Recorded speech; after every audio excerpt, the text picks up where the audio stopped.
Okay, so this is actually a late night video because I've just spent several hours over on Hidden True Crime, just being there for support for Lauren Matthias. If you are a follower of Hidden True Crime, she's been going through a bit of a tough time at the moment, so if you feel like just popping over to her channel to show a bit of love, I'm sure that would be greatly appreciated. So with that said, if this video is incredibly late, I apologise.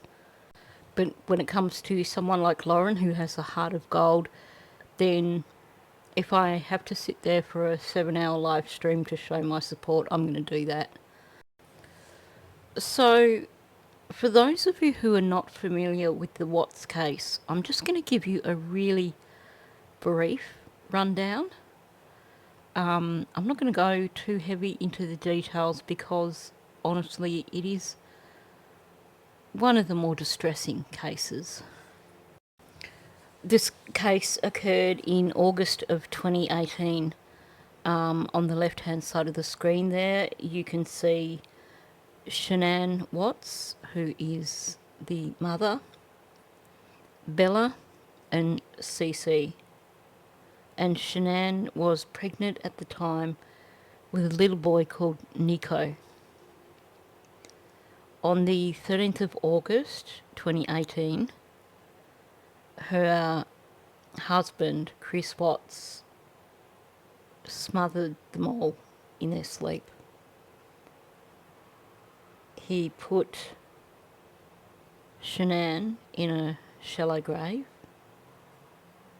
and these two little beautiful girls were put in crude oil tanks. Now, I'm not for one moment suggesting this is anything like what may have happened to Lily and Jack.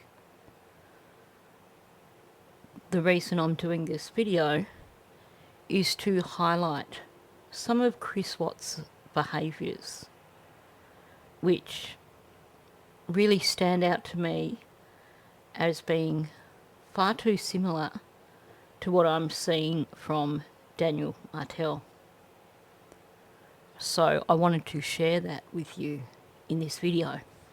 So what I've done here is I've pulled out some chunks of an interview that was done by Chris Watts with media shortly after his family went missing.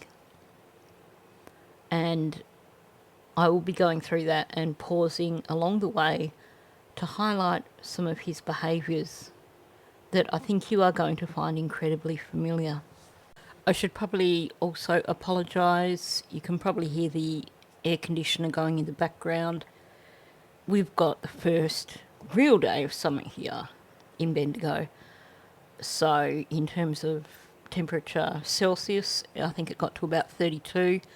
Which isn't overly hot here for Bendigo, but when you've had temperatures that have been just sort of simmering around the early to mid-20s, that jump in one day is enough to make it suddenly feel hot.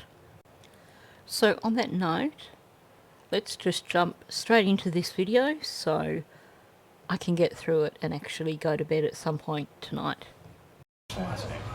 Chris Watts, W-A-T-T-S. Wow.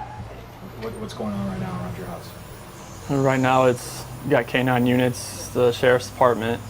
Everybody's like they're doing their best right now to figure out like if they can get a scent, see where they went. If they went on foot, they went in a car, or they went somewhere. And right now, it's just like they've been on point. They're going through the house trying to get a scent, and hopefully they can pick something up to where it's going to lead to something. What happened? Your wife came out and told me. I mean, she wasn't here. The kids weren't here. Nobody was here. What's your wife's name? Shanann, S-H-A-N-A-N-N. What's your kids' name? Bella and Celeste. So of course, if you've been following my channel for a while, you are probably well and truly familiar with the lizard lips. This is something that Daniel does also. And it is a sign of deception. This is where basically you get this physiological response. Basically, your mouth is going dry because you are lying or because you are being evasive or you are trying to avoid lying. And we see this so often from Daniel. There was no indication of anything. They And there it is. And if you watched the interview that he did on the Turkey show, you would have seen quite a lot of that. There was also quite a lot of that in this Running Man interview, as I like to call it, given the sign behind him. And hopefully they can pick something up to where it's Celeste. Celeste. How old are your daughters? 4, Bella's 4, Celeste is 3. And so, how many times did you try calling her? I called her 3 times, texted her about 3 times just to say, what's going on. Like cause after I called her and texted her once, it's like maybe she was just busy. Like she had just gotten back, like everybody's probably calling her from her trip. She just got back from Arizona. Let's talk about Duper's Delight. As you can see, his lips are ticking up on the outside. There's a hint of a grin there. Because in his mind, he's basically convinced his audience and they've got no idea that actually he's the reason his wife and children are missing. You see this quite a few times through this interview with Chris Watts. And while it's not quite as pronounced, which I find a little bit disturbing, you also see this quite often with Daniel Martel. It's something I've been pointing out for the last 5 months. I also want to point out here that while Chris Watts is masking his facial expressions to some extent here, he's got nothing on these early interviews that we saw with Daniel Martel. As you can see, it's not quite as obvious as Chris Watts, but there is definitely a little bit of Duper's Delight going on here. And if you watch pretty much any interview that Daniel does, you're going to see this at some point in time. And then, of course, there is the lip lock, when your brain is thinking something that you don't want to say because it's going to incriminate you. And so you lock your lips and you pretty much suck them into your mouth like what Chris is doing here. It's not quite so pronounced when Daniel does it, but you will see him do it on occasion. Do you think she just took off? Do you think... I mean, right now I don't even want to just throw anything out there. I hope that she's somewhere safe right now and with the kids. I think one thing about this video is that you'll be able to see what I'm talking about when I talk about micro expressions, because somewhat disturbingly, these expressions are more pronounced when it comes to Chris Watts than they are with Daniel. And this is a guy who is without a doubt a psychopath. So here you have a far more pronounced version of what I refer to as the fish hook in the mouth, which I've mentioned several times when I've been talking about Daniel Martel. Like I said, with Chris Watts, they are far less hidden. He did not mask nearly as well as what Daniel Martel does.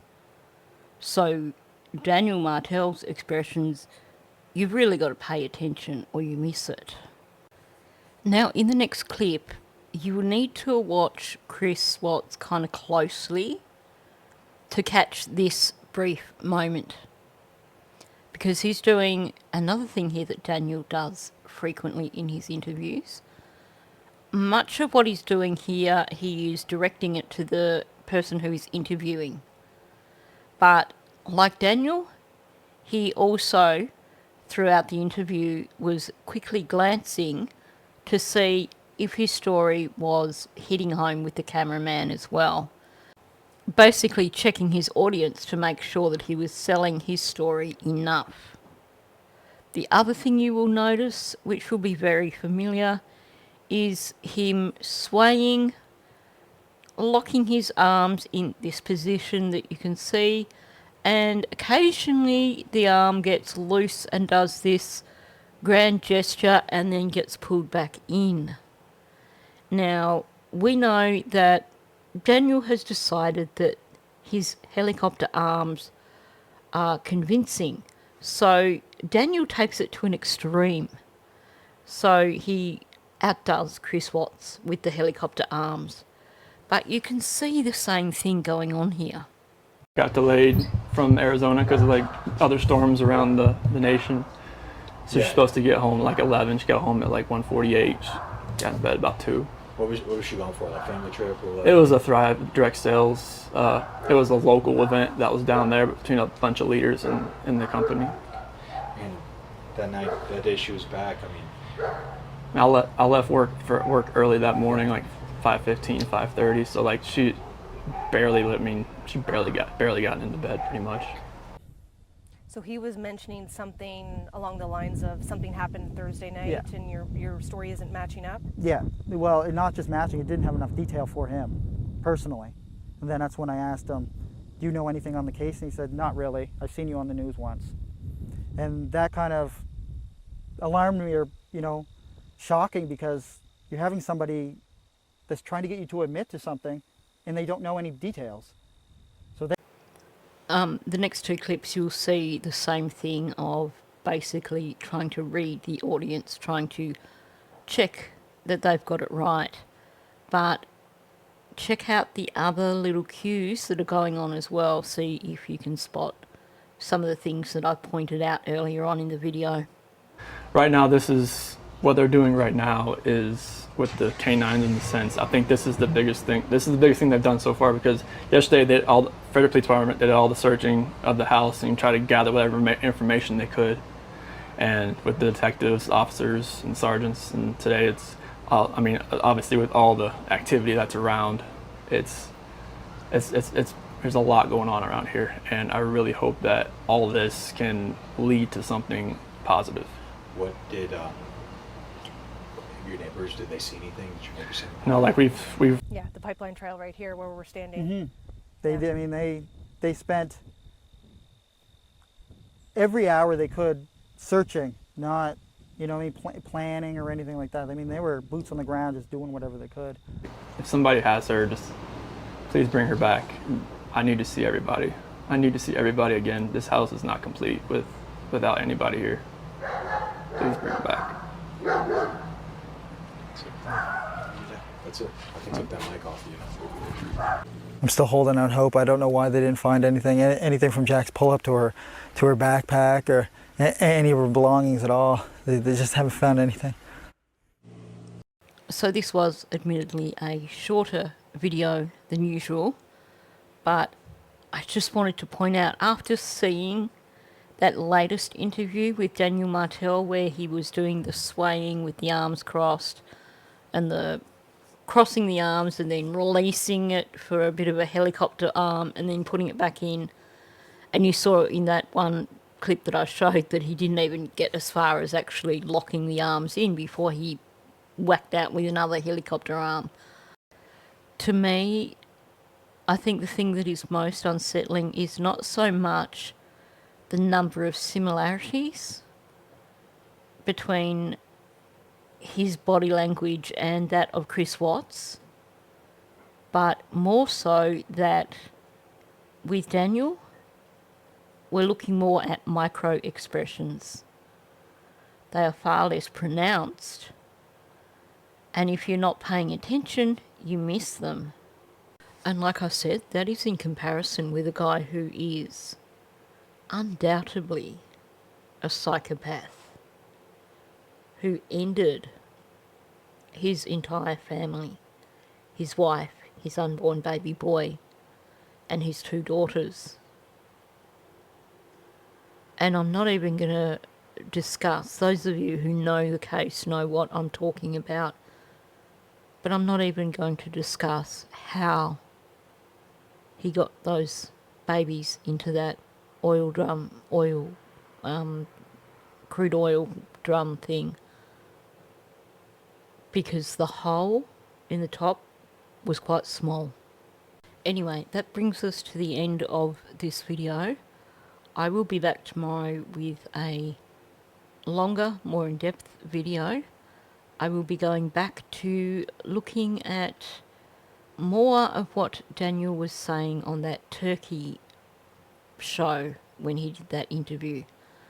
I am trying to get hold of the less redacted versions of the documents that have been released. As yet, I haven't figured out how to get hold of a copy of that. I've emailed a few people, but yeah, we'll see how things go. I do find it interesting that it appears that Malaya messaged Cindy at like 8:30 in the morning, and yet we know they didn't ring 911 till 10 o'clock. I'm also still working on those videos for members, and I apologise that it's been a few days since the last one that I released.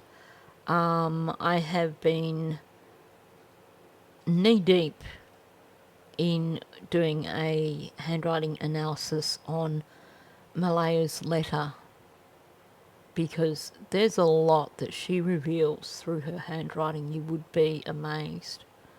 Like I said, I would prefer if I can actually get a professional to talk about it, but I mean, I'm only a small channel with 6,000 subscribers, so chances are they're not even gonna reply to my email. So I can't let up on looking at this handwriting, because what I'm seeing already is interesting. In fact, interesting doesn't even come close. Revealing would probably be the better word. But anyway, I'll come back and talk about that in another video. I think I'll be breaking up my handwriting analysis into multiple videos, because there's just so much there to look at, so much that I'm already seeing, and I'm barely scratching the surface. So on that note, thanks for listening. If you are new to my channel, please subscribe. Also, please hit that like button so that this video gets out there into the algorithm, and please leave a comment below. Thank you, and I'll catch you in the next one.